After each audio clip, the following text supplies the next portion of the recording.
জুমার নামাজের আগে ভূমিকম্প হয়ে গেল, দেখছেন না? হয় নাই? কয়েক সেকেন্ডে একবারে পুরো জমিন কাঁপায়া দিছে। কি করছে? কয়েক সেকেন্ডে পুরো জমিনটা কাঁপায়া দিছে। এত কোটি কোটি টাকার সম্পদ কয়েক সেকেন্ডে কাঁপায়া দিছেন, আর আপনার মতো সলিমুদ্দিন কলিমুদ্দিনে কাঁপাইতে সেকেন্ডও লাগতো না। অতএব সামনে শিক্ষা, ওয়াজ শুনলে লাভ নাই। এই থেকে শিক্ষা নিয়েন, এগুলো থেকে শিক্ষা নিয়েন যে আল্লাহর ক্ষমতা কতটুকু। আজ আছেন, কাল থাকবেন না। কাল আমরা যে কালকা বলি, কালকে বলার সময়টাও তো পাবো না। দেখেন না তাকায় চতুর্দিকে, আমরা যে কথাটা বলি, কথা বলার সময়ও তো আমাদের নাই। অতএব এখনো সময় আছে, আমরা আমাদেরকে ইসলাহ করি, সংশোধন করি। যেই দিলের প্রতি আল্লাহ তাকায় আছে সেই দিলকে বিশুদ্ধ করি। আল্লাহ কিন্তু কোনো দিকে তাকান না। আল্লাহ বলছে আমি মানুষের দিলের দিকে তাকাই। আলহামদুলিল্লাহ আলহামদুলিল্লাহ নাহমাদুহু ওয়া নাস্তাঈনুহু ওয়া নাস্তাগফিরুহু ওয়া নু'মিনু বিহি ওয়া নাতাওয়াক্কালু আলাইহি ওয়া নাউযু বিল্লাহি মিন শুরুরি আনফুসিনা ওয়া মিন সাইয়্যাতি আ'মালিনা মান ইয়াহদিহিল্লাহু ফালা মুদিল্লা লাহু ওয়া মান ইউদ্লিলহু ফালা হাদিয়া লাহু ونشهد أن لا إله إلا الله وحده لا شريك له ونشهد أن سيدنا محمدا عبده ورسوله أرسله بالحق بشيرا ونذيرا وداعيا إلى الله بإذنه وسراجا منيرا. أما بعد فأعوذ بالله من الشيطان الرجيم. بسم الله الرحمن الرحيم.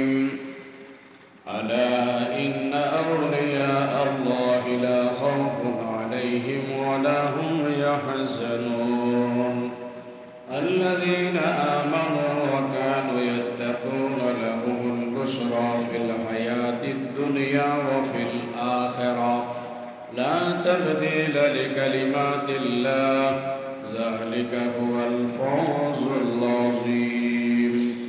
صدق الله مولانا العظيم وصدق رسوله النبي الحبيب الأمين المحيب المتين الكريم بشان حبيبه مخبرا وآمرا إن الله وملائكته يصلون على النبي يا أيها الذين آمنوا صلوا عليه وسلموا تسليما.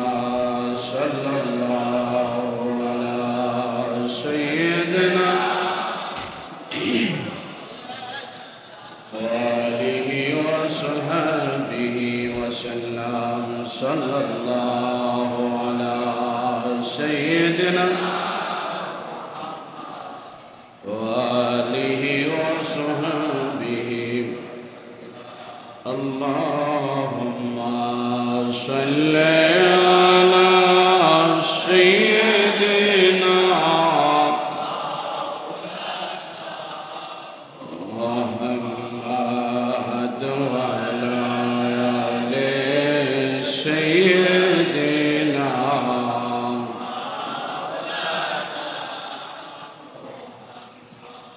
صلاة يا رسول الله عليكم سلام يا حبيب الله. खुदा खुद है खरीदार मोहम्मद, खुदा मिलता है बाजार मोहम्मद. सलातुल या रसूल अल्लाह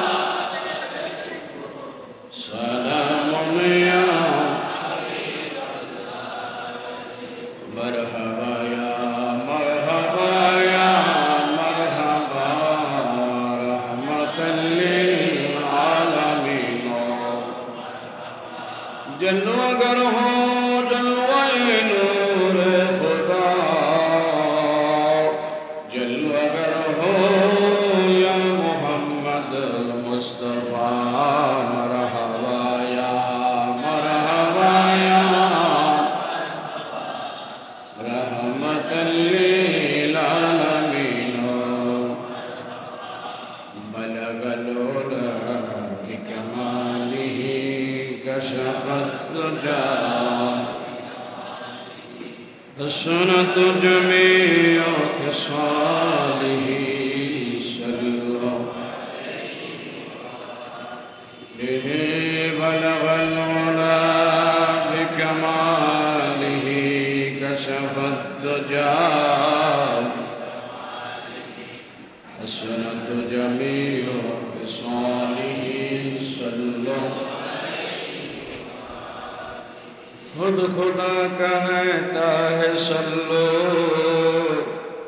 फिर भी अंतुम गाफिलून, मुमिनो आज़िब खत्म फर फफ़अलू मा तुअमरून, बलगल उला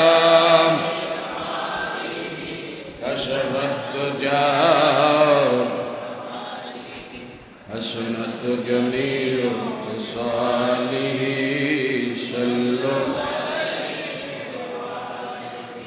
हर दमे हारे लहज़ा बेज़ी तो है हज़रत फ़र्दुरूद, जन्नतुल फ़िरदौस में ला रैब अंतुम तदखुलून, बलगल उला कशफत दुजा बिजमालिही, हसनत जमीअ खिसालिही सल्लल्लाहु।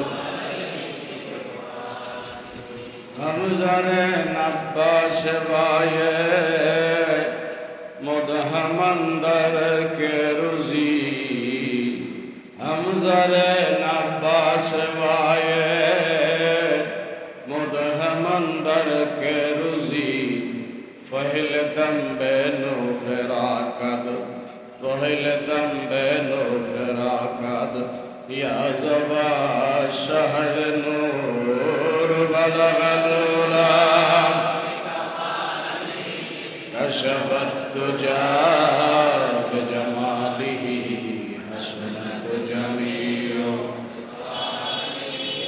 सल्लल्लाहु अलैहि सल्लिमू या कुर्बान, सल्लु अला सदरिल अमीन मुस्तफ़ा माजा रहमतल लिल,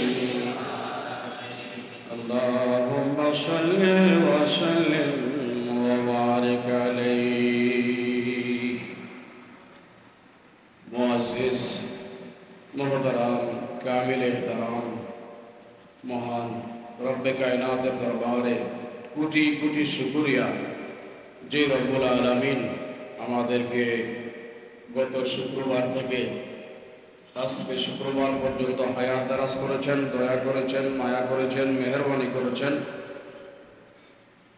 দয়া মায়া মেহেরবানি করে আজকে জুমার নামাজ আদায় করার জন্য নূরে আমিন বাইতুর রিয়াজ জামে মসজিদের মধ্যে উপস্থিত করে দিয়েছেন। পাশাপাশি নবী এবং আলে নবীর উপর কয়েক মর্তবা দুরূদ ও সালাম পেশ করার মতো সুবর্ণতম সুযোগ করে দিয়েছেন। তাই মহব্বতের আওয়াজে উচ্চ কণ্ঠে জোশে খুশে বলি আলহামদুলিল্লাহ। রব্বুল আলামিনের দরবারে ফরিয়াদ, আল্লাহ যেন আমাদেরকে এই জিন্দিগি আহলে সুন্নাহ ওয়াল জামাতের পথে পরিচালিত করেন, মৃত্যু পর্যন্ত আল্লাহ যেন আমাদেরকে সুন্নি আকীদায় আহলে সুন্নাহ ওয়াল জামাতের ইসলামের মৌলিক ধারাবাহিকতায় আমাদেরকে কবুল আর মঞ্জুর করেন। সদা সর্বদা নবীর গোলামি, আহলে বাইতের গোলামি, সাহাবায়ে কেরামের আদর্শ, আউলিয়ায়ে কেরামের জিন্দিগি আমাদের জিন্দিগিতে ধারণ করার তৌফিক দান করুন। আলোচনা গত শুক্রবারে করেছি, আজকে কিছুটা আলোচনা করব। কিন্তু করার আগে দুই একটা কথা বলি। আগেও বলেছি, এখনো বলতেছি, যতদিন হায়াত থাকে ততদিন বলবই। কে শুনবে কে শুনবে না, কে মানবে কে মানবে না, কে বুঝলো কে বুঝলো না, কে গ্রহণ করলো কে করলো না, কে পালন করলো কে করলো না, এগুলো দেখা আমাদের জন্য ওয়াজিব না। আমাদের কাজ হচ্ছে বাল্লিগু আন্নি ওয়ালাউ আয়া। রসুল করিম নবী মুস্তফা সাল্লাল্লাহু আলাইহি ওয়াসাল্লাম বলেছেন, যা যা আমার কাছ থেকে পেয়েছো আমি আল্লাহর কাছ থেকে পেয়ে তোমাদের কাছে পৌঁছে দিয়েছি। তোমরা আমার কাছ থেকে যা পেয়েছো ওয়ারিস হিসাবে ইলমি নূর, সেটাও আমার উম্মতের কাছে পৌঁছে দাও। হেদায়েতের মালিক আল্লাহ, হেদায়েত দিবেন কি দিবেন না আল্লাহ ভালো জানেন। আল্লাহই এটার কল্যাণ এবং অকল্যাণ তকদীরের মূলে নির্ধারণ করে দিয়েছেন। সেই কারণেই কে বুঝলো কে বুঝলো না, কে শুনলো কে শুনলো না, কে গ্রহণ করলো কে গ্রহণ করলো না, এটা আমাদের প্রয়োজন নাই। আমরা বলার দরকার রাসূলুল্লাহর আদেশ সুন্নাহ বলে যাচ্ছি। আল্লাহ আমাদেরকে শোনার মতো, বোঝার মতো এবং সেই পথে মতে পরিপূর্ণ চলার মতো তৌফিক দান করুন। এই জন্য কয়েকটা কথা আগে বলে রাখি, এটা মাথায় রাখবেন। ওয়াজ শোনার উদ্দেশ্য আগেও বলেছি, এখনো বলি, কোরআন শরীফ খুলে দেখেন। পবিত্র কোরআনুল কারীমের মধ্যে আল্লাহ বলেন, আমার কথা না, ওয়াযাক্কিরহুম ফাইন্না যিকরা তানফাউল মুমিনিন। এই আয়াতে কারিমা আমি 1000 বার বলেছি, আবারও বলি। আল্লাহ বলেছেন, আয় হাবিব, আয় নবী মুস্তফা, আপনি আপনার উম্মতকে নসিহত করেন, ওয়াজ করে শোনান। নবী মুস্তফা সাল্লাল্লাহু আলাইহি ওয়াসাল্লাম জানতে চাইলেন, আমি যদি ওয়াজ করি নসিহত করি ফায়দা কি? আল্লাহ জবাব দিলেন, তানফাউল মুমিনিন। ওয়াজের ফায়দা হচ্ছে যারা ঈমানদার তাদের ঈমান মজবুত হবে, আর যারা কাফের তারা ছিটকায়া পড়ে যাবে, সত্য এবং মিথ্যার তফাৎ করে দিবে। তাই ওয়াজ শুনে একদল মানুষ ঈমানকে মজবুত করে, আরেকদল মানুষ কাফের হয়ে জাহান্নামের পথে রওনা করে। আল্লাহ পাক আমাদেরকে জান্নাতের দরজায় কবুল করুন, বলেন আমিন। জোরে বলেন আমিন। সেই কারণে আমাদের ওয়াজ, আমাদের আলোচনা মাঠে ময়দানে, গ্রামে গঞ্জে, শহরে অলিতে গলিতে, পাড়ায় মহল্লায়, বিভিন্ন জায়গায় ওয়াজ মাহফিল হচ্ছে। প্রতি জুমা খুতবা ওয়াজ মাহফিল হচ্ছে, কিন্তু হেদায়েতের সংখ্যা খুবই কম। এই কথাটাও আল্লাহ কোরআনে বলেছেন। খুব কম সংখ্যক মানুষ আল্লাহকে চিনে, আল্লাহকে জানে, আল্লাহকে বুঝে, আল্লাহকে মানে। খুব কম সংখ্যক মানুষই রাসূলুল্লাহর প্রতি ঈমান আনে। খুব কম সংখ্যক মানুষই আখিরাতের পথে রওনা হয়। খুব কম সংখ্যক মানুষই জান্নাতে যাবে। খুব কম মানুষই দ্বীন ইসলামের পথে অটল থাকতে পারে। এর মধ্যে হাদিসে পাকে আসছে, আল্লাহ সুবহানাহু ওয়া তাআলার হাবিব রাহমাতুল লিল আলামিন বলে দিয়েছেন, এর মধ্যে আপনার 73 দল হবে। 73-এর মধ্যে 72 দল বিনা হিসাবে নামাজ, রোজা, হজ, যাকাত, দাড়ি, টুপি, জুব্বা, পাগড়ি, আবা কাবা সব কিছু থাকা সত্ত্বেও 72 দল জাহান্নামে যাবে। এক দল মাত্র, সিরেফ কেবলমাত্র শুধুমাত্র আহলে সুন্নাহ ওয়াল জামাতের আকীদা যারা গ্রহণ করেছে, এই পথ মতে যারা ঈমান রক্ষার জন্য অটল থেকে নিজের জিন্দেগিতে আমলকে বাস্তবায়ন করেছে, তারাই জান্নাতে হাশরের ময়দান থেকে তারা জান্নাত খোঁজা লাগবে না, জান্নাত তাদেরকে খুঁজে নিয়ে নেবে। অতএব আমাদের সেই পথ, সেই মতেই চলার দরকার। এর বাহিরে যাওয়ার কোনো সুযোগ আমাদের নাই। আল্লাহ পাক বিভিন্নভাবে আমাদেরকে পরীক্ষা করেন, কিন্তু আমরা শতকে 99 জন মানুষই সেই পরীক্ষায় ফেল করি। একজন পাশ করে, তাও কোনো রকমে পাশ করে। 99 মানুষই সেই পরীক্ষায় ফেল। তো আল্লাহ তাআলা আমাদেরকে সর্বোচ্চ কামিয়াবি নসিব করুক, এটা আমরা চাই। সেটা রসুল এবং রসুলের পাকের উসিলায়। মানুষ যদি জানতো, মানুষ যদি বুঝতো, তাহলে মানুষকে গরুর সাথে, ওট, গাদা, খচ্চর, জানোয়ারের সাথে তুলনা করতেন না। আল্লাহ বলেছেন উলাইকা কাল আনআম বাল হুম আদাল। আল্লাহ কিছু মানুষকে আল্লাহ পাক জানোয়ারের সাথে তুলনা করছেন, কিছু মানুষকে গরুর সাথে, কিছু মানুষকে উটের সাথে, কিছু মানুষকে খচ্চরের সাথে, কিছু মানুষকে গাদার সাথে, কিছু মানুষকে শুকুরের সাথে, কিছু মানুষকে কুকুরের সাথে। এর যে আরো নিকৃষ্ট যত সৃষ্টি আছে, এই সমস্ত নিকৃষ্ট জানোয়ার থেকেও ওই ব্যক্তিকে আরো নিকৃষ্ট বলা হয়েছে, যারা আল্লাহ এবং আল্লাহ রসুলের পথ এবং মতের মধ্যে বিদ্যমান থাকতে পারে না, অটল থাকতে পারে না, যাদের কথায়, যাদের কাজের মধ্যে মিল নাই, যাদের কথার ধরন ধারণের মধ্যে বেয়াদবিমূলক কথা আসে, যাদের কথার ধরন ধারণের মধ্যে, কাজের মধ্যে আল্লাহ রসুলের আদবের খেলাফ হয়, আল্লাহ রসুলের তাজিমের খেলাফ হয়, আল্লাহর তৌহিদের উপরে আঘাত আসে, আউলিয়ায়ে কেরামের উপরে আঘাত আসে, অর্থাৎ আহলুস সুন্নাহ ওয়াল জামাতের আকীদার বাহিরে চলে যায়। এই লোকগুলো কখনো আশা করতে পারে না হাসরের ময়দানে রাসূলুল্লাহর কাছে থাকবে, বরং এরা রাসূলুল্লাহ থেকে বহু দূরে থাকবে। আল্লাহ এই সমস্ত সকল ফিতনাকারী থেকে আমাদেরকে হেফাজত করুন, আমিন। তাহলে আমি কোরআনের যে আয়াত তেলাওয়াত করেছি, সেই আয়াতের সূত্র ধরে আমি আপনাদেরকে কিছু কথা বলি। যদি মনোযোগ সহকারে শুনেন, আর যদি অন্তর থেকে শুনতে পারেন, এইটাকে যদি কাজে লাগাইতে পারেন, তাহলে হেদায়েতের রাস্তা আল্লাহ খুলে দিবেন। আর যদি শুনলাম তো শুনলাম, করলাম তো করলাম, এরকম হলে আল্লামা ইকবাল রহমতুল্লাহি তাআলা আলাইহি খুব আফসোস করে, খুব দুঃখ করে বলেছেন, এই দুঃখ শুধু মাসুমেরই না, আল্লামা ইকবালও উনি ওনার যুগে দুঃখ করে বলেছেন। কি বলেছিলেন? রহ গিয়ে রসমে আজা রূহে বেলালি না রাহে, রহ গিয়ে ফলসফা তালকিন গাজালি না রাহে। আল্লামা ইকবাল বলেছেন দুঃখ করে, আফসোস করে, যে আজানের রসম, আজানের রেওয়াজ ঠিকই আছে, প্রতিনিয়ত আজান হচ্ছে, কিন্তু আফসোস হচ্ছে আজান ঠিকই আছে, কিয়ামত পর্যন্ত থাকবে, আজান চলতেই থাকবে। আফসোস হচ্ছে ওই জায়গায় যেই আজানের মধ্যে বেলালের রুহানিয়ত থাকার কথা ছিল, আজকের আজানের মধ্যে হযরতে বেলালের রুহানিয়ত নাই। আজান আছে কিন্তু বেলালের রুহানিয়ত নাই। বেলালের আজান জমিনে দিলে আরশ থেকে আল্লাহ শুনতে পায়, এই হলো বেলালের আজান। তো আজকে আজানের রেওয়াজ, রসম আছে, কিন্তু আজানের কি নাই? রুহানিয়ত নাই। আল্লামা ইকবাল বড় দুঃখ করে বলেছেন, রাহ গিয়ে ফালসাফা তালকিন গাজালি না রাহে, বলেছে শিক্ষা প্রতিষ্ঠানের অভাব নাই, শিক্ষার রেওয়াজ আছে, শিক্ষার রসম আছে, লেকিন ইমাম গাজ্জালির সেই দর্শন আজ পৃথিবীতে নাই। সেই কারণেই আমাদের যেহেতু অনুভূতি নাই, সেই কারণে আমরা আশা করতে পারি না আল্লাহর রহমতের।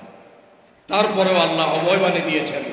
সূরা হিজরের মধ্যে আল্লাহ দুই জায়গায় বলেছেন, কুল ইয়া ইবাদিয়াল্লাযীনা আসরাফু আলা আনফুসিহিম লা তাকনাতু মির রাহমাতিল্লাহ ইন্নাল্লাহা ইয়াগফিরুয যুনুবা জামিআ ইন্নাহু হুয়াল গফুরুর রহিম।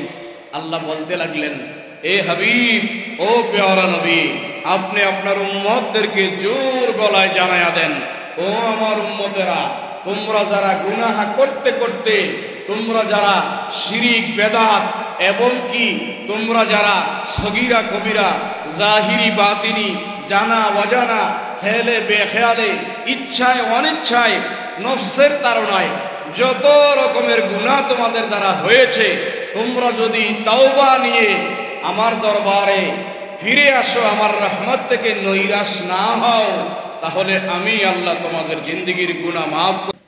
আল্লাহ রাসূল সাল্লাল্লাহু আলাইহি ওয়াসাল্লাম বলেছেন যে মিনাল খাউফি বাইনার রেজা, তোমাদের উদ্দেশ্য, তোমাদের নিয়াত, তোমাদের আশা থাকবে হলো, একটা হলো আল্লাহ আমাকে মাফ করে দিবেন, এটা আশা থাকতে হবে।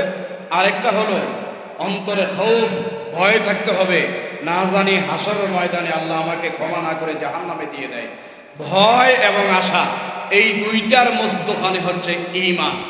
ভয় এবং আশা, একবারে আশায় সব কিছু ছেড়ে দেওয়া যাবে না, আবার ভয়ে অস্থির হয়ে আল্লাহর রহমত থেকে নৈরাশ হওয়া যাবে না। দুইটার মাঝখানে থেকে আমাদের ঈমানকে হেফাজত করে যেতে হবে। এক হচ্ছে আশা, যতই বড় পাপী গুনাহগার হই না কেন আশা রাখতে হবে যে আল্লাহ অবশ্যই তিনি রহমান, তিনি রাহিম, তার হাবিবের সদকা আমাদেরকে ক্ষমা করে দিবেন, এই আশা আমাকে থাকবে। আরেকটা হলো ভয় থাকবে, না জানি আল্লাহ আমাকে জাহান্নামে দিয়ে দেয়, না জানি আল্লাহ আমাকে ক্ষমা না করে।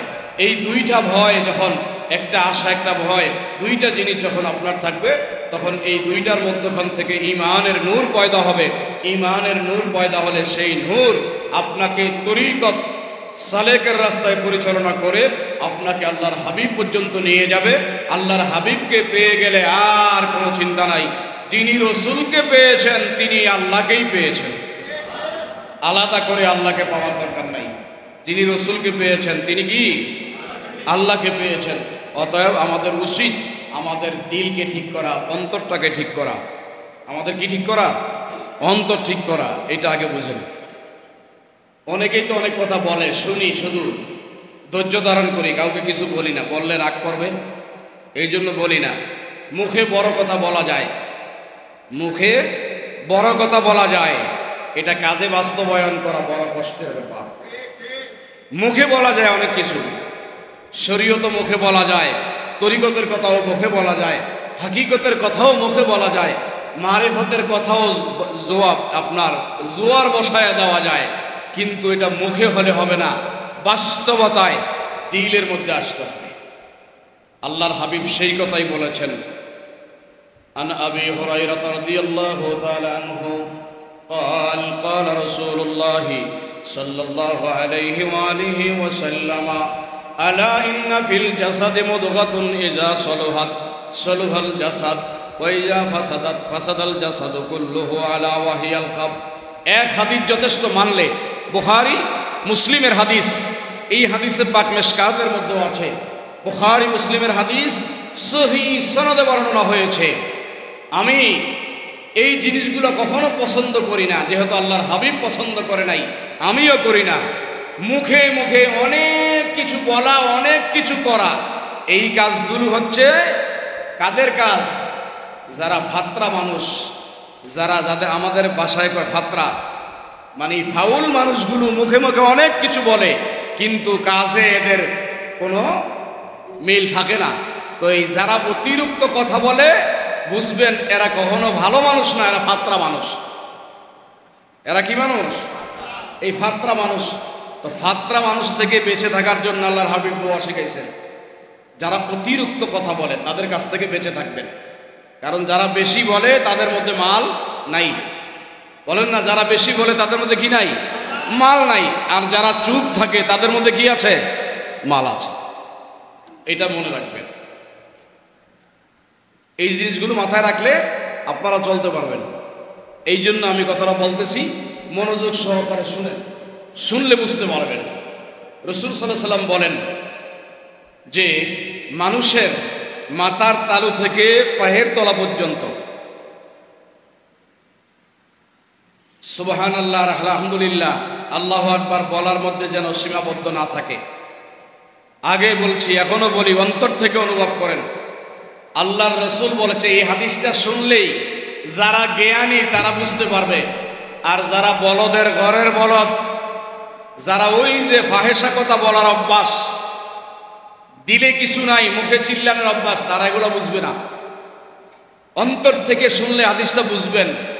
আপনি কি আসলেই বন্দিগি যেটা করছেন সেটা আল্লাহর দরবারে পুষছে কিনা এটা বুঝতে পারবেন। আল্লাহর রাসূল বলতেছেন, আলা ইন্না ফিল জাসাদি মুদগাতুন ইজা সালুহাত সালুহাল জাসাদ।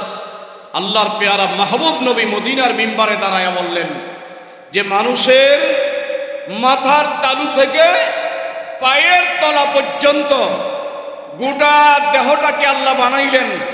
আর এই গোটা দেহের মধ্যে এক টুকরা গোশত রয়েছে, মাংসের টুকরা রয়েছে। সরিষা যত বড়, এই সরিষাকা 70 ভাগ করলে যে একটা ভাগ, সরিষাটা 70 ভাগ করলে একটা ভাগ এইরকম একটু গোস্তের টুকরা মানুষের দেহের মধ্যে জিসমের মধ্যে আছে। আল্লাহর হাবিব বলেন, ইজা সলুহাত সলুহাল জাসাদ, যদি ওই গোস্তের টুকরাটা পরিষ্কার হয়ে যায়, পরিচ্ছন্ন হয়ে যায়, ওই গোস্তের টুকরাটা পবিত্র হয়ে যায়, তাহলে তার গোটা দেহটা পবিত্র হয়ে যায়। আর ওইজা ফাসাদাত ফাসাদাল জাসাদু, যদি ওই গোস্তের টুকরাটা সরিষার 70 ভাগ করলে যে 1 জাররা পরিমাণ টুকরাটা, এই টুকরাটা যদি নাফাক থাকে, পরিষ্কার না থাকে, বিশুদ্ধ না থাকে, তাহলে তার গোটা দেহই অপবিত্র। ওই গোস্তটার উপরে নির্ভর করে আছে গোটা দেহ। ওই গোস্তের টুকরাটা পবিত্র হইলে গোটা দেহ পবিত্র হইল, ওই গোস্তটা নাফাক হয়ে গেলে গোটা দেহই নাফাক হয়ে গেল। সাহাবীরা বললেন, হুজুর সেটার নাম কি? বললেন, আলা ওয়াহিয়াল কলব, সেটার নাম হচ্ছে কলব। তাইলে বুঝা গেল রাসূল করিমের এই মুবারক বাণী দ্বারা, যার কলব পবিত্র তার গোটা দেহ পবিত্র, যার কলবটা অপবিত্র তার গোটা দেহই অপবিত্র। এবার আপনি নিজের দিয়ে নিজে বুঝায়া একটু বালিশে মাথা রেখে চিন্তা করে দেখেন কলবটা পবিত্র হয়েছে কিনা। যদি কলবটা পবিত্র হয় তাইলে আপনার নামাজ 100-100, যদি কলব পবিত্র হয় তাহলে আপনার রোজা 100-100, যদি কলব পবিত্র হয় তাইলে আপনার হজ 100-100, যদি আপনার কলবটা পবিত্র হয় জিন্দেগীর সমস্ত বন্দেগী আল্লাহর দরবারে কবুল। আর যদি কলব পবিত্র না হয়, নাফাক থাকে, এই গোটা নাফাক দেহ নিয়া মসজিদে কেন, কাবার ভিতরে ঢুইকা, কাবার ভিতরে কেন, আল্লাহর আরশ আজিমে গিয়েও যদি সেজদায় পড়ে থাকেন, যতক্ষণ দিল পবিত্র না হবে ততক্ষণ কোনো বন্দেগী কবুল হবে না। তবে দিলের প্রতি গুরুত্ব দিতে হবে। এই জন্য কার সাথে কি বলবেন এইটা বাইবা শুনে বললেন, চিন্তা করেন। আপনি মনে করেন না যে অনেক কিছু হয়ে গেছে, এগুলো ফাও, এগুলো ফাও। সামনে দেখেন না, আপনি হয়তো ভাবতেছেন অনেক কিছু হয়েছেন, কিছুই হন নাই। যেই লিডারদের হুকুমে পুলিশ অন্যের হাতায় হাত করা দিত, সেই পুলিশ যারা হুকুম দিছে তাদেরকে আজকে হাত করা দেয়। এটা সময়ের ব্যবধান। সময়ের কি ব্যবধান? আমি শুধু বুঝানোর জন্য কথাটা বললাম। সময়ের ব্যবধান। আপনি মনে করছেন অনেক কিছু হয়ে গেছেন, কিছুই হন নাই।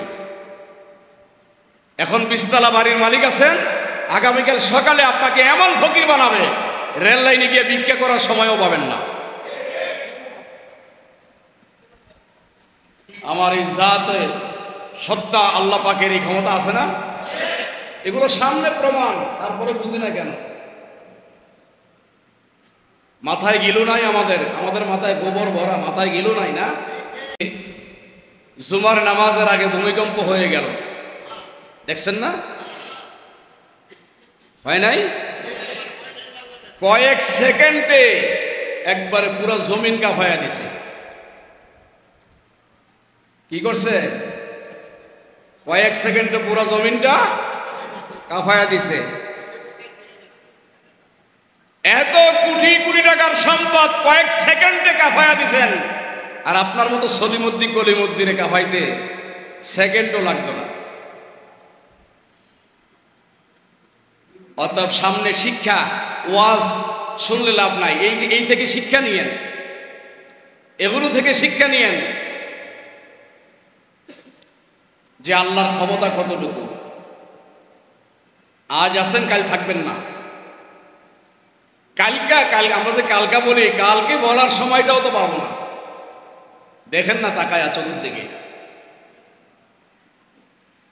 আমরা যে কথাটা বলি, কথা বলার সময়ও তো আমাদের নাই। অতএব এখনো সময় আছে, আমরা আমাদেরকে ইসলাহ করি, সংশোধন করি। যেই দিলের প্রতি আল্লাহ তাকায় আছে সেই দিলকে বিশুদ্ধ করি। আল্লাহ কিন্তু কোনো দিকে তাকান না। আল্লাহ বলছে, আমি মানুষের দিলের দিকে তাকাই। সহি হাদিসে কুরসির মধ্যে আছে, عن أبي هريرة رضي الله تعالى عنه قال قال رسول الله صلى الله عليه وآله وسلم إن الله لا ينظر إلى صوركم وأموالكم ولكن ينظر إلى قلوبكم وأعمالكم حديث পাক আবু হুরায়রার বর্ণনায় আবু হুরায়রা বলেন, আবু হুরায়রা নবীজির কাছ থেকে রওয়ায়াত করলেন, আমার নবীজি মিম্বারের মধ্যে দাঁড়াইলেন, বলতে লাগলেন, এই সাহাবায়ে কেরাম, আমি তোমাদের কাছে সংবাদ পানি দিয়ে যাই, এগুলো দাপে দাপে কিয়ামত পর্যন্ত যেন পৌঁছে যায় সেই ব্যবস্থা তোমরা করে রাখবা। সাহাবায়ে কেরাম পৌঁছায়া দিলেন। হাদিসে পাক আমাদের সামনে আজকে 1400 বছর গড়ায় আসছেন। এই 1400 বছর গড়ায় এসে আজকে হাদিসে পাকে দেখতে পাচ্ছি আল্লাহর হাবিব 1400 বছর আগে মদিনার মিম্বারে এলান করলেন, এমন এলান, ইন্নাল্লাহা লা ইয়ানজুরু, ইন্নাল্লাহা লা ইয়ানজুরু, ইন্নাল্লাহা লা ইয়ানজুরু। আল্লাহ বলতে লাগলেন, আমি আল্লাহ, আমি আল্লাহ দুনিয়ার কারো দিকে তাকাই না, দুনিয়ার কারো দিকে তাকাই না, দুনিয়ার কারো দিকে তাকাই না, না বন্দার চেহারার দিকে তাকাই, না বন্দা কালো না ধলা, এই দিকে আমার নজর নাই। বন্দা কি লম্বা না বাইটা, এই দিকে আমার নজর নাই। বন্দা কি অনেক কোটিপতি নাকি ওই রেললাইনে ভিক্ষা করে, এই দিকে আমি তাকাই না। তো আল্লাহ কোনো দিকেই তাকাও না, কোন দিকে তাকাও? আল্লাহ বললেন, ওয়ালাকিন ইয়ানজুরু ইলা কুলুবিকুম, আমি তাকাই বন্দার দিলের দিকে, বন্দার দিলটা পরিশুদ্ধ হয়েছে কিনা। আমি তাকাই কি বন্দার দিলের দিকে, দিলটা পবিত্র হয়েছে কিনা। ওই আগের হাদিস, দিল যার পবিত্র, ও আল্লাহ দিল যখন পবিত্র হয়ে যাবে তখন কি হবে? আল্লাহ বলেন, দিল যখন পবিত্র হয়ে যাবে, কুলুবিল মুমিনিনা আরশুল্লাহ, দিল যখন পবিত্র হয়ে যাবে ওই দিলের মধ্যে আমি আল্লাহর আরশ হয়ে যাবে। দিলের মধ্যে কি হবে? আল্লাহর আরশ। ও আল্লাহ, আমার দিলের মধ্যে যখন আরশ হয়ে যাবে আমি কি করব এই আরশ দিয়া? বলে, শোন বেটা, আমি দুনিয়ার লম্বা বাড়ি কালা দলা সম্পদ আছে না নাই এগুলার দিকে তাকাই না, শুধু দিলের দিকে তাকাই। দিল যখন বিশুদ্ধ হইয়া যায় তখন দিল খোদার আরশ হইয়া যায়। আরশ হইলে ফায়দা কি? কোরআনে আল্লাহ জবাব দিতে লাগলেন, হুয়াল্লাযী খালাকাস সামাওয়াতি ওয়াল আরদি ফি সিত্তাতি আইয়াম সুম্মা ইসতাওয়া আলাল আরশ। আল্লাহ বলতে লাগলেন, তোমার দিল যখন আরশে পরিণত হবে তুমি তাকায়া দেখবা আমি খোদা লা ইলাহা ইল্লাল্লাহ, তোমার ওই দিলের যে আরশ, ওই আরশের উপরে তোমার সাথে আমি খোদার জাত থেকে কথা বলতে শুরু করে দিব।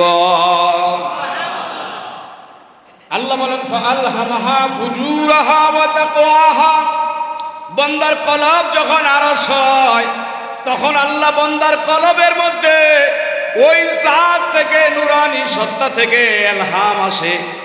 কি আসে? ইলহাম আসে। কি ইলহাম? বান্দা যখন সিজদায় যায় সুবহানা রাব্বিয়াল আলা বলে ডাক দেয়, সাথে সাথে বন্দার ওই সুবহানা রাব্বিয়াল আলা বলতে বলতে সাথে সাথে আল্লাহ জবাব দেয়, ও বন্দা, তুমি আমাকে পবিত্র বলে সাক্ষ্য দিয়েছ, আমি আল্লাহ তোমাকে পবিত্র বানায়া দিলাম। সামনের দিকে তাকায়া দেখো, আমার সত্তা, আমার জাত তোমার সামনে বিদ্যমান। তাইলে সব কিছুর মূল কি? দিল। বলেন, সব কিছুর মূল কি? এই দিল নাফাক হয় কখন? বলেন না। এই দিল নাফাক হয় কখন? নাফাক হয়, এই দিল নাফাক হয় 1 নম্বর আকীদার কারণে। কিসের কারণে? আকীদার কারণে। কোনো আমল কবুল হয় না ঈমান ঠিক না হইলে। ঈমানও ঠিক থাকে না যদি আকীদা মজবুত না হয়। আকীদা আমাদের আহলুস সুন্নাহ ওয়াল জামাত, কিন্তু মুখে বলি আহলুস সুন্নাহ ওয়াল জামাত। কেউ মুখে বলে আমি শিয়া, কেউ মুখে বলে আমি খারেজি, কেউ মুখে বলে আমি অমক আমি তমক। আসলে বাস্তবতায় দেখা যায় কেউ কিছুই হয় নাই, সবাই ভুলের মধ্যে আছে। সবাই কি ভুলের মধ্যে আছে? আহলুস সুন্নাহ ওয়াল জামাতের আকীদা শুনেন, আহলুস সুন্নাহ ওয়াল জামাতের আকীদা কি? আহলুস সুন্নাহ ওয়াল জামাতের আকীদা হচ্ছে কিছু প্রশ্ন, এগুলো আমার বলতে মন চায় না, এখন বলবো কিনা জানি না। একটু দুরূদ শরীফ পড়েন, বলা যায় কিনা দেখি। আল্লাহুম্মা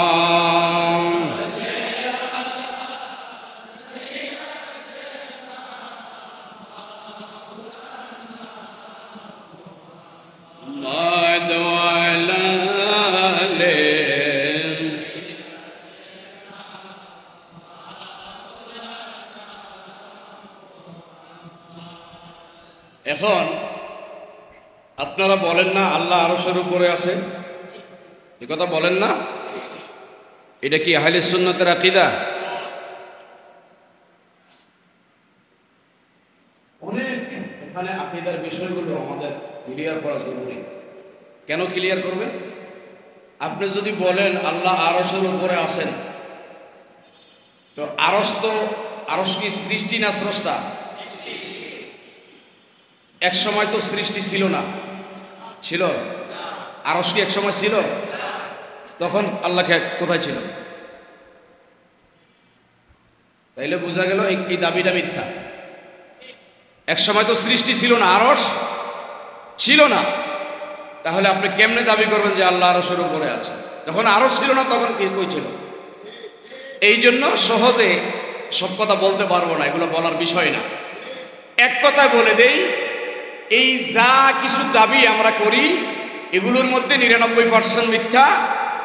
সবচেয়ে বড় আকীদা হলো এইটা মনে করবেন, সৃষ্টির আগে যখন কিছুই সৃষ্টি হয় নাই, এইটা আকীদা রাখবেন, সৃষ্টির আগে আল্লাহ যেমন ছিলেন সৃষ্টির পরেও আল্লাহ তেমন আছেন। মনে থাকবো নি? এখন যদি আবার বলতে চান আল্লাহ এইরকম, আল্লাহর হাত, আল্লাহর পাও, আল্লাহর কান আছে, আল্লাহর চোখ আছে, হ্যাঁ, এই সমস্ত দাবি করাই হচ্ছে কুফরি। এগুলো দাবি করা কি কুফরি। আহলুস সুন্নাহ ওয়াল জামাতের আকীদা, আপনি যে দাবি করবেন এই দাবির পিছনে যুক্তিকতা থাকতে হবে এবং আদিল্লা থাকতে হবে। আর যুক্তি নাই থাকুক, আদিল্লা তো থাকতে হবে। সব কথার প্রশ্নের জবাব একটা দিয়েই, যখন সৃষ্টি ছিল না তখন আল্লাহ কেমন ছিলেন, এখন সৃষ্টি হয়েছে বিদায় আপনি আল্লাহকে এইটার সাথে মেশাল দিচ্ছেন, ওইটার সাথে মেশাল দিচ্ছেন, আল্লাহ এরকম আল্লাহ সেরকম। আর সৃষ্টি যখন ছিল না তখন আল্লাহ কেমন ছিলেন? সৃষ্টি যখন ছিল না আল্লাহ ছিল কিনা? কথা কয় না। কেমন ছিলেন তখন? আল্লাহ বলে নাই কোরআনে এই কথা, আকীদার কথা, লাইসা কামিসলিহি শাইউন। আল্লাহ এমন সত্তা যার কোনো মেশাল, তা আপনি মেশাল দিচ্ছেন কেন?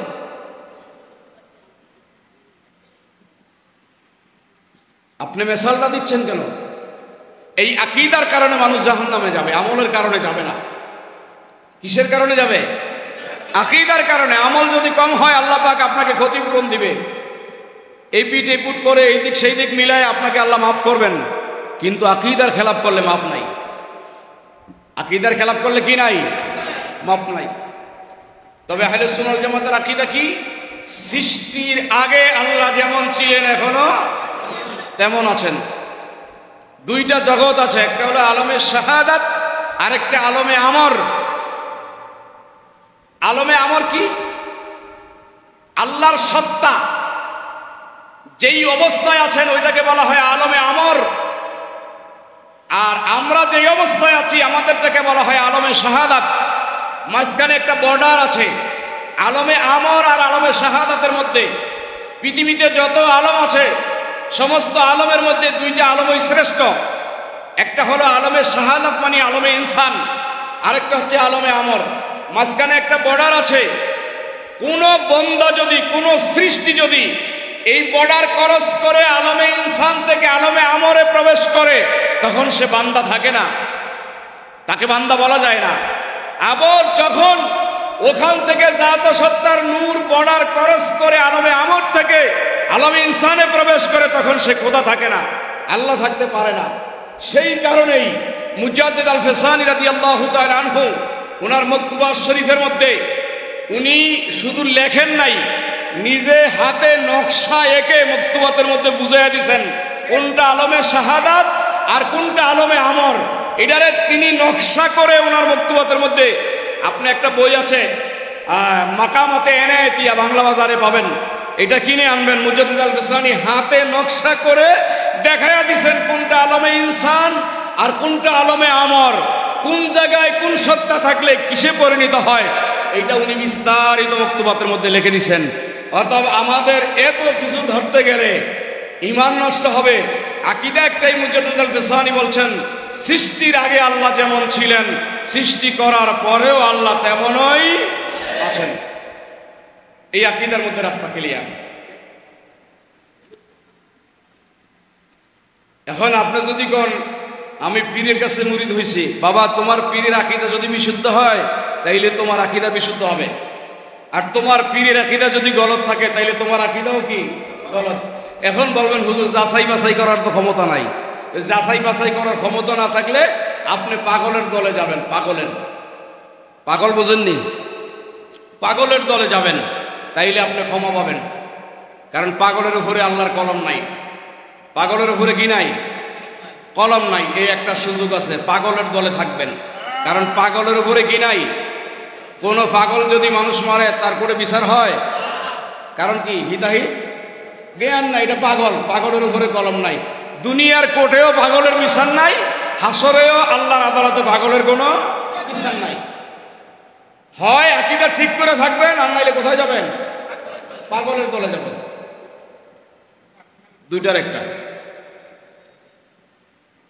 আকীদা ঠিক করবেন, না হয় কোথায় যাবেন? পাগলের দলে। তাইলে আর কি নাই? কলম নাই। এই জন্য আকীদা ক্লিয়ার করতে হবে। আপনি সব বোঝেন দুনিয়ার, আকীদার কথা কইলে বোঝেন না? হ্যাঁ, বাজারে মাছ কিনতে গেলে মাছের আপনার গালে টিপা, পেড়ে টিপা, পচছে না ভালা, কোনটা তাজা কোনটা নষ্ট হয়ে গেছে, এত সব কিছু যাচাই। দুনিয়ার যেইটা কিনতে যান এত যাচাই বাছাই।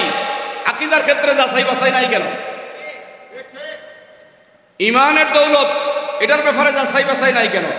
এই জন্য আমল তখনই বিশুদ্ধ হয় যখন ঈমান বিশুদ্ধ থাকে, আর ঈমান তখন বিশুদ্ধ হয় যখন আকীদা বিশুদ্ধ থাকে। আল্লাহ আমাদেরকে কবুল করুক, বলেন আমিন। তাই বলতে চাইছিলাম যে এই ভূমিকম্প দেখছেন না, 1 সেকেন্ডে আমরা তো দেখতেছি শুধু আমার এলাকা কাঁপছে। কতটুকু কাঁপছে এখনো খবরাখবর ভালো করে পাওয়া যায় নাই, কিন্তু ঘটনা ঘটে গেছে। এই যে কিছু সময়ের মধ্যে দিয়া এত বড় একটা জাকুনি দিল, এই যে জাকুনি দিছে, আপনারা 100 জন এই বিল্ডিংটার দূরে ঠেলে লারবো? কথা কয় না। অথচ ঢাকার শহরে হাজার হাজার বিল্ডিং, কি কম্পন সৃষ্টি হয়েছে না? এটা কার শক্তি? আল্লাহর শক্তি। সেই আল্লাহর শক্তির সামনে আবারও বলি, অহংকারের চাদর এটা আল্লাহর জন্য শোভা পায়, আমার জন্য না। অহংকার, গৌরব, হিংসা, বিদ্বেষ, যত হারাম ফাহেসা আছে এগুলা থেকে বেঁচে থাকেন, দিলকে পবিত্র করেন। মাথা নত করতে শিখেন, মাথা উঁচা করতে শিখেন না। মাথা উঁচা করা ইবলিসের খাসলত, মাথা নত করা ফেরেশতার খাসলত। নফসে মুতমাইন্নার কাজ হচ্ছে মাথা নত করো। মাথা কি নত করো, সেই কারণে বাঁচতে পারবেন। আর যদি মাথা নত না হয় তাহলে বাঁচার কোনো কায়দা নাই। আমার জীবনে আমি মানুষকে কথা বলি না, এই কারণে মনে করি মানুষটা রাগ করবে, বলতে আছে বলুন, এই কারণে কিছু বলি না। আর নাইলে সব পণ্ডিত আমার চিনা, এটা আমি চিনি। কেমনে চিনি? তার আচার আচরণ, বাহ্যিক কথাবার্তা, চাল চলন, কে সত্য বলে কে মিথ্যা বলে এটাও বুঝতে পারি। কিন্তু বলি না কেন? বলি না সে লজ্জা পাবে, বলি না সে রাগ করবে, আসবে না, এই কারণে বলি না। তোরটা তুই বলতেছ, তুই বলতে থাক, আমারটা আমি বুঝি, এই জন্য বলি না। আর নাইলে কোনটায় মিথ্যা কথা কয় আর কোনটায় হাসা কথা কয়, কোনটা কিরকম, এগুলো টাচ করার মতো ক্ষমতা আমাদেরকে আল্লাহ রাসূল দিয়েছেন।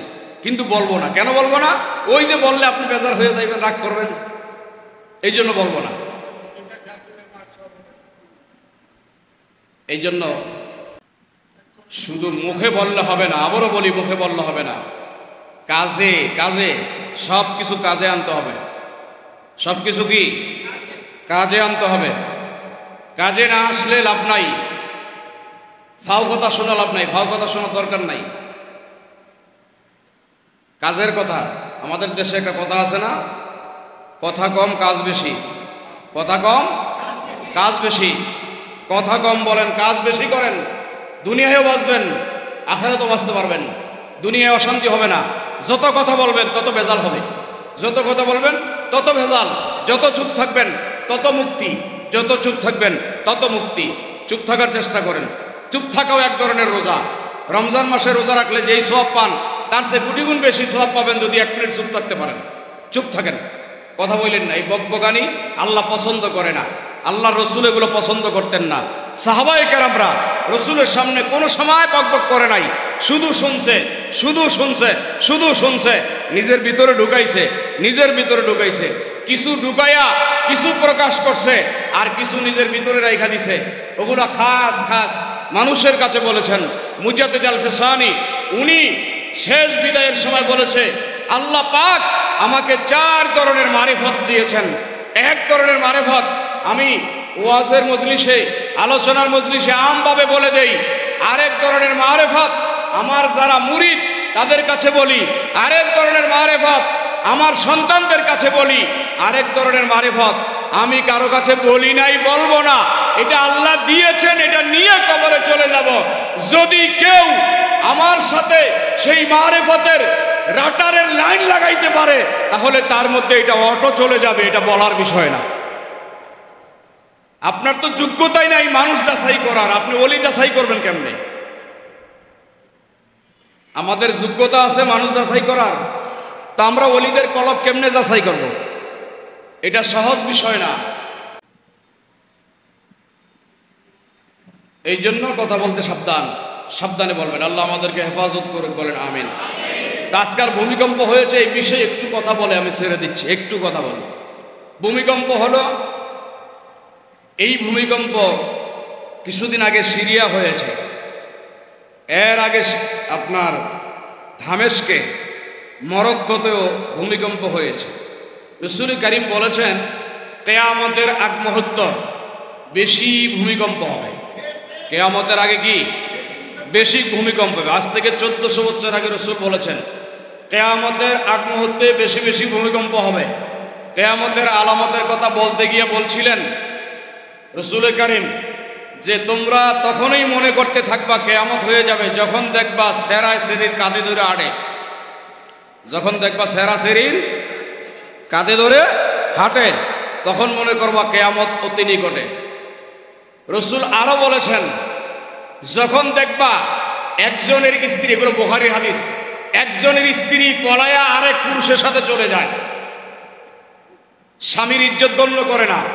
যখন দেখবা স্বামীরা আপনার মনে করেন দাড়ি টুপি আবা কাবা, স্বামীরা তাহাজ্জুদ পর্যন্ত পড়ে কিন্তু নিজের ঘরের স্ত্রীর মাথায় কাপড় থাকে না, তখন মনে করবা কিয়ামত আসছে।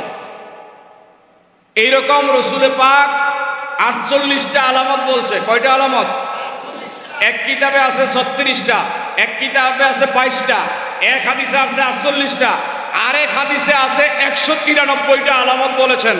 কি কি আলামত বলেছেন? আল্লাহ রসুল বলছেন যেই মানুষগুলো এক সময় পায়ের জুতা থাকতো না, পায়ের মধ্যে জুতা কেনার পয়সা থাকতো না, জুতা পায়ে দিতে পারতো না, সেই মানুষগুলো 20 তলা 10 তলা বিল্ডিং এর মালিক হবে। আমি জানি না হয়েছে কিনা। সেই মানুষগুলো কি হয়ে যাবে? পায়ে জুতা থাকবে না। আল্লাহ রসুল বলেছে এমন এমন মানুষ শাসক হবে, এমন এমন মানুষ লিডার হয়ে যাবে, অর্থাৎ খুঁজলে দেখা যাবে সে তার বাবার আসল সন্তান না, অন্য কেউ তাকে জন্ম দিয়ে গেছে। এমন এমন মানুষ লিডার হয়ে যাবে সমাজের। এগুলো রসুলের হাদিস, এগুলো কি রসুলের হাদিস। কিন্তু দেখা যায় কিনা এগুলা? কথা কয় না, হ্যাঁ দেখা যায়। তা আল্লাহ রাসূল বলেছে কিয়ামতের আগে কি হবে? ভূমিকম্প বেশি হবে। এটা হলো একটা। আরেকটা হলো কিয়ামতের আগে ভূমিকম্প বেশি হবে, এটা একটা। আরেকটা হলো ভূমিকম্পের একটা রহস্য সূরাতুল তাহরিমের মধ্যে অথবা সূরাতুল দাহারের মধ্যে সম্ভবত বেশি, সূরা দাহারের মধ্যে এবং কি সূরা জিলজালের মধ্যে। ইজা জুলজিলাতিল আরদু জিলজালাহা, এই যে জিলজাল, এখানে এই সূরাগুলোর মধ্যে কিয়ামতের বর্ণনা দিছে। বর্ণনা দিতে গিয়া একটা ব্যাখ্যার মধ্যে বিশাল বড় হাদিস আনছেন। এই হাদিস আইনা ওখানে বলতেছেন ওই বারটা ছিল মঙ্গলবার। কি বার? কথা বলেন না। মঙ্গলবার ছিল। এই মঙ্গলবারে আসরের নামাজের সময় আল্লাহর হাবিব সাল্লাল্লাহু আলাইহি ওয়া সাল্লাম একটা সাদা কম্বল অথবা চাদর গায়ে দিয়ে ঘুমাচ্ছিলেন অথবা বিশ্রাম নিচ্ছিলেন। মাথার তালু থেকে পায়ের তলা পর্যন্ত তার পুরা চেহারা ঢাকা। পাশে হুজুরের একজন সাহাবী ছিল, শুধু সাহাবী না, হুজুরের আপন মামাও। বলেন না সুবহানাল্লাহ। হুজুরের আপন মামা। শুনলেন, বুঝবেন, নাইলে বুঝতেন না। আপনারা বলেন মামা ভাইনা এক জায়গায় দাঁড়াইলে বয়স বড় হোক আর ছোট হোক, মর্যাদা কার বেশি? কথা কয় না কেন? মার কারণে। বলেন না কার কারণে? মায়ের কারণে মামার মর্যাদা। তো সাদ ইবনে আবি ওয়াক্কাস রাসূলের মামা ছিলেন,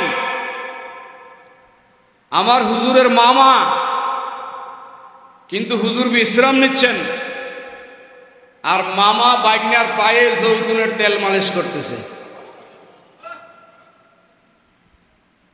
কি বুঝছেন? সম্পর্ক ওই মামা বাইগনার সম্পর্ক। মামা বাইগনার সম্পর্ক হইলে কি বাইগনার পায়ে মামু তেল মালিশ করতো? হ্যাঁ, তেল মালিশ করতেছেন। এই জন্য মনে রাখবেন, রসুলের সাথে যেমন আত্মীয়তার কোনো সম্পর্ক নাই, যারা আল্লাহর ওলি হবেন তাদের সাথে কোনো আত্মীয়তার সম্পর্ক নাই। কোরআনে স্পষ্ট ঘোষণা, লা তাজআলু দুআই রাসূল কাদুআই বা'দিকুম বা'দা। রাসূলুল্লাহকে দুলাভাই বলা, মামা বলা, খালু বলা, ভাই বলা, রাসূলুল্লাহকে দুনিয়ার যত সম্পৃক্ত সাধারণ মানুষের সাথে পরস্পরে যেইভাবে ব্যবহার করে, এই সম্পর্কগুলো রসুলের সাথে ব্যবহার করা যেমন হারাম ছিল, কেউ যদি করত তাইলে কুফরি হতো। ওই রিসালাতের মাকামে নবুয়তের যে সম্মান, মুজাদ্দিদ আল ফিসানি মকতুবাতে হাদিস আনছেন যে কাম্বিয়াই বানি ইসরাইল, আবার এক জায়গায় বলেছে আল উলামাউ বানি ইসরাইল কান্নবুওয়া, স্পষ্ট করে বলেছেন রিসালাতের মাকামে নবীদের মর্যাদা, নবীদের সামনে সাহাবীরা যেইভাবে আদব দেখাইতেন, রিসালাতের মাকামের মধ্যে মাকামে বেলায়াত যারা ওলি আল্লাহ হবেন তাদের সাথে আত্মীয়তার কোনো সম্পর্ক থাকবে না, তারা আল্লাহর ওলি হিসাবে সম্মান করতে হবে।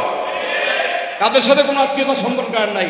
কেউ যদি মনে করে অমুকে আমার ভাই, অমুকে আমার বাপ, এগুলো তরিকতের রাস্তায় চলে না। এটাই কোরআন বলছে, তরিকতের রাস্তায় এগুলো বলা যাবে না। এগুলো বলবেন তো আপনি মরছেন, এগুলো বলবেন তো মরে গেছেন। বাবা জন্ম দিছে, তারপরও বাবাকে বাবা বলা যায় না। কেন? তিনি মুর্শেদ, এই জন্য আর বাবা বলে না, বলে আমার মুর্শেদ কেবলা। এত সহজ নয়। তাইলে এখানে আত্মীয়তার কি নাই? সম্পর্ক নাই। পরস্পর যা ব্যবহার করা হয় এখানে সেটা নাই, এখানে সেটা নাই। এগুলো বুঝতে হবে আগে। তো মামা ভাগিনার পায়ে তেল মালিশ করে ভাগিনা হিসাবে নাকি রসুল হিসাবে? হ্যাঁ, কারণ ভাগিনা তো বলতে পারছে না। ভাগিনা বলবে কেমনে? কারণ ঈমান আনার সময় তো এই কথা বলে নাই। ঈমান আনার সময় বলছে কি লা ইলাহা ইল্লাল্লাহ মুহাম্মাদুর রাসূলুল্লাহ। আর ঈমান আনার সময় তো বলছেই নি আল্লাহর রাসূল। ঈমানটা তো রসুল, ঈমানটা তো ভাগিনা না। যারা ভাগিনা মনে করছে তারা কাফের রয়ে গেছে। আবু জাহেলের অভ্যাস কি ছিল? কখনো কি মুহাম্মদ রাসূলুল্লাহ বলছে? কি বলতো? মুহাম্মদ ইবনে আব্দুল্লাহ। যারা আত্মীয়তার সম্পর্ক দেখছে তারাই কাফের হয়ে রয়েছে। যারা আত্মীয়তার সম্পর্কে দেখে নাই তারাই মুহাম্মদুর রাসূলুল্লাহ বলেছে তিনি আল্লাহর রসুল, তিনি আল্লাহর নবী। তাই রসুল হিসাবে পায়ে তেল মালিশ করতেছেন। তো মালিশ করতেছেন, হঠাৎ করে তার জবান থেকে আয়াত তেলাওয়াত হলো। কি আয়াত? রব্বুল মাশরিকাইনি ওয়াল মাগরিবাইন, রব্বুল মাশরিকাইনি ওয়াল মাগরিবাইন। আয়াত তেলাওয়াত হচ্ছে রব্বুল মাশরিকাইনি ওয়া রব্বুল মাগরিবাইন, দুই পশ্চিম দুই পূর্বের রব, দুইটা পশ্চিম দুইটা পূর্ব। বলেন না পূর্ব কয়টা? দুইটা। আমাদের পূর্ব কয়টা? একটা দেখি না? আল্লাহ বলে না রব্বুল মাশরিকাইনি ও রব্বুল মাগরিবাইনি, দুই পশ্চিম আর দুই পূব, দুই পূর্ব আর দুই পশ্চিমের রব আয়াত তেলাওয়াত করতেছেন, তিনি দুই পশ্চিমের রব। এই কথা বলতে বলতে তিনি তেলাওয়াত করতেছেন আর হুজুরের পায়ে তেল মালিশ করতেছেন। তো হুজুর তেলাওয়াতের আওয়াজ শুননা এইভাবে মাথা মোবারক থেকে রুমাইলটা সরায়া এইভাবে মোবারক কল্লা উঠেছে, এইভাবে উঠায়া কয় সাদ লাব্বাইক ইয়া রাসূলুল্লাহ। বলে তুমি কি জানি পড়তেছিলা? বলে হুজুর কোরআনের একটা আয়াত তেলাওয়াত করতেছিলাম, কিন্তু আমার মনে তাড়া দিচ্ছে এটা কি পড়লাম। দুই পশ্চিম দুই পূর্বের রব আল্লাহ, এবং সাথে সাথে এটার মধ্যে আরো কিছু রহস্য আমার মনে তাড়া দিল।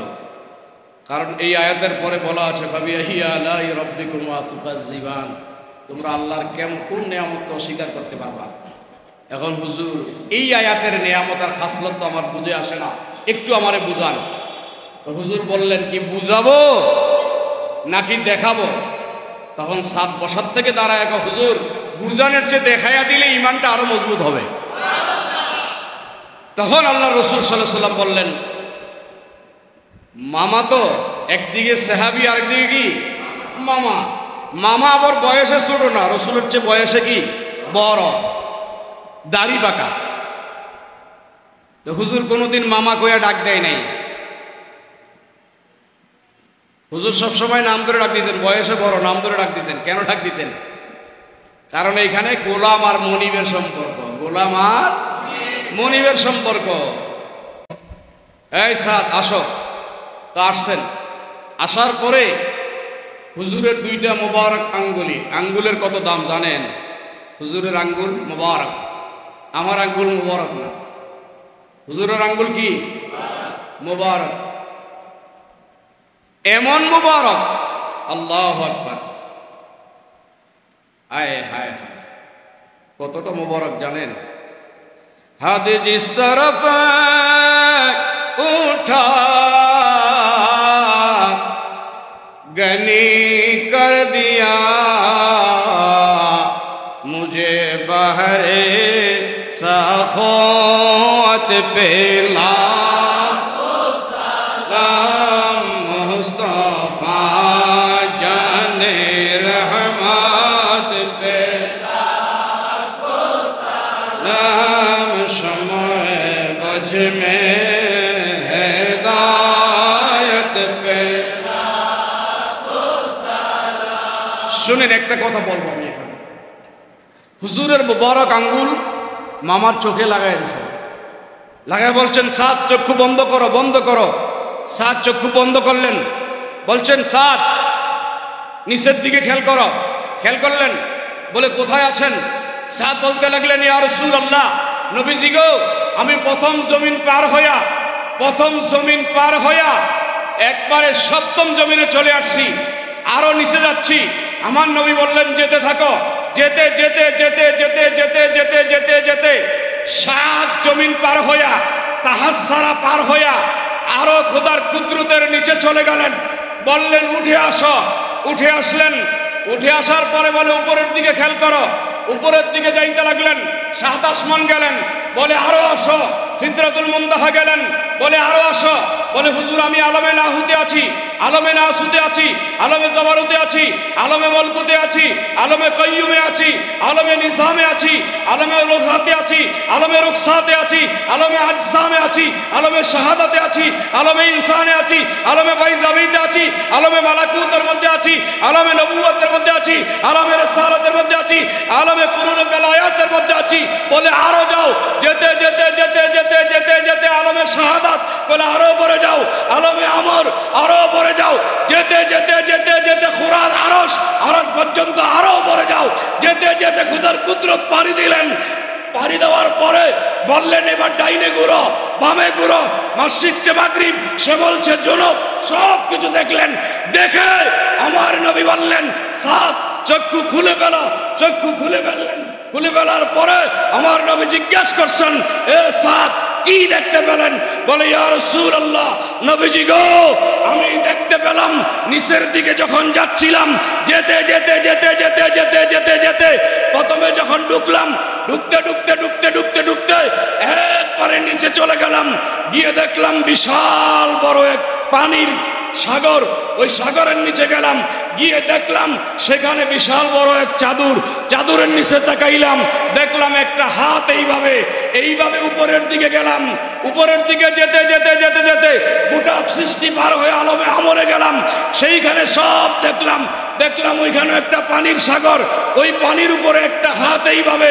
আমার নবী বলতেছেন সাদ তুমি নিচে যতটুকু দেখাচ্ছ, উপরে ততটুকু দেখাচ্ছ, সব কিছু নিচে যেই হাতটা দেখেছ এটা কার হাত জানোনি? উপরে যেই হাত দেখেছ এটা কার জানোনি? বলে ইয়া রাসূলুল্লাহ আমি জানি না, আপনি ভালো জানেন। আমার নবী বলে সাদ নিচে যেইটা দেখেছ এইটা তোমার নবীর বাম হাত, উপরে যেইটা দেখেছ তোমার নবীর ডান হাত।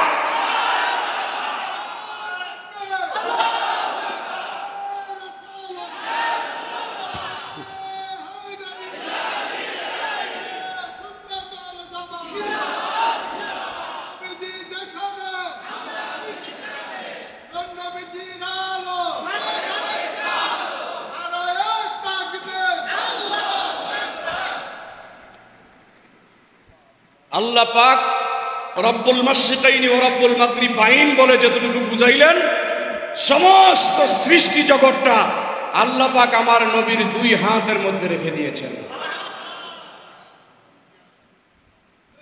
যখন ওই রাসূলুল্লাহকে কষ্ট দেওয়া হয়, ওই কষ্টের কারণে ভূমিকম্প শুরু হয়। এই জন্য বাঁচতে হবে, রাসূলুল্লাহর জন্য আমাদের কারণে কষ্ট না হয়। হাদিসে পাকে আছে উম্মতের কারণে রাসূল যদি কষ্ট পায় সাথে সাথে ভূমিকম্প শুরু হয়ে যায়, যেহেতু গোটা জগৎ রাসূলুল্লাহর হাতে। যখন শেষ যুগে উম্মতরা নবীকে কষ্ট দিতে থাকবে, কষ্ট দিতে থাকবে, তখন আমার নবী আস্তে করে দুই হাত গোটায় দেবেন, গোটা জগৎ ধ্বংস হয়ে যাবে, হাসরের ময়দান কায়েম হবে। অত রাসূলুল্লাহর শান, রাসূলুল্লাহর ইজ্জত, রাসূলুল্লাহর আজমত আবারও বলি মুখে নয় কাজে। নামাজ, শরীয়ত, তরিকত এগুলো সব, নামাজ দরকার আছে না? নামাজ পড়বেন না, স্লোগান দিবেন মারেফতের, এইরকম মারেফতের কপালে বিচার বাড়ি মারা উচিত। নামাজ ছাড়া কখনো মারেফত হয় না, রোজা ছাড়া, শরীয়ত ছাড়া কখনো মারেফত হতে পারে না। নামাজ, রোজা, হজ, যাকাত এগুলো বাদ দিয়ে রসুলের সুন্নাত তরক করে রসুলুল্লাহকে কষ্ট দিয়ে মারেফত নিয়ে লাভ পারবেন, হতে পারেন। এই মারেফত আল্লাহ কবুল করবে না।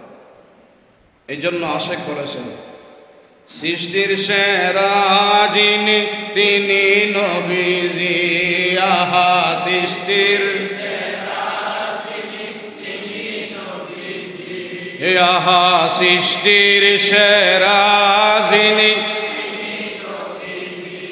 ভাগ্যবানরাই করে শুধু, ভাগ্যবানরাই করে শুধু তাহার গোলামি, আহা সৃষ্টির জি, আহা সৃষ্টির সেরা যিনি, ভাগ্যবানরাই করে শুধু, ভাগ্যবানরাই করে শুধু তাহার গোলামি, আহা সৃষ্টির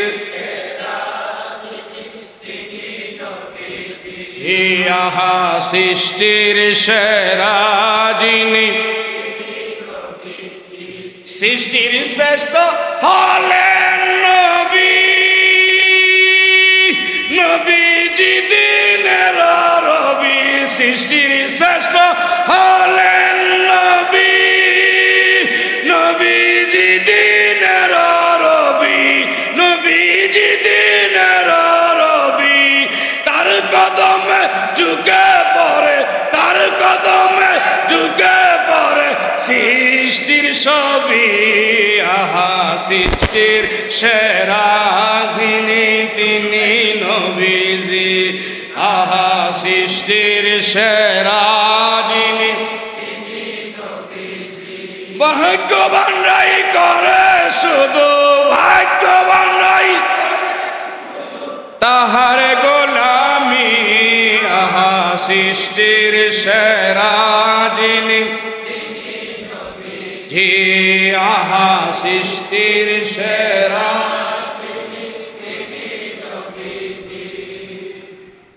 আবারও বলি, রাগ করেন না। যদি রাগ করেন তাহলে নিজের পায়ে নিজে কুড়াল দিবেন। এখনো সময় আছে। নিজের জবান আর দিল যা মুখে বলবো তা যেন বাস্তবতায় থাকে। যা বাস্তবতায় নাই তা মুখে বলবেন তো মুনাফেক হয়ে যাবে। মুনাফেকদের ব্যাপারে আল্লাহ সতর্ক দিয়েছেন, ইন্নাল মুনাফিকিনা ফি দারকিল আসফালি মিনান নার। আমরা নবী তাজিম, নবীর আহলে বাইতের তাজিম, সাহাবায়ে কেরামের ইজ্জত ও সম্মান, আউলিয়া কেরামের মহব্বত নিয়ে বাঁচতে চাই। আল্লাহ তৌফিক দান করুন। জোরে বলেন আমিন। আল ফাতিহা।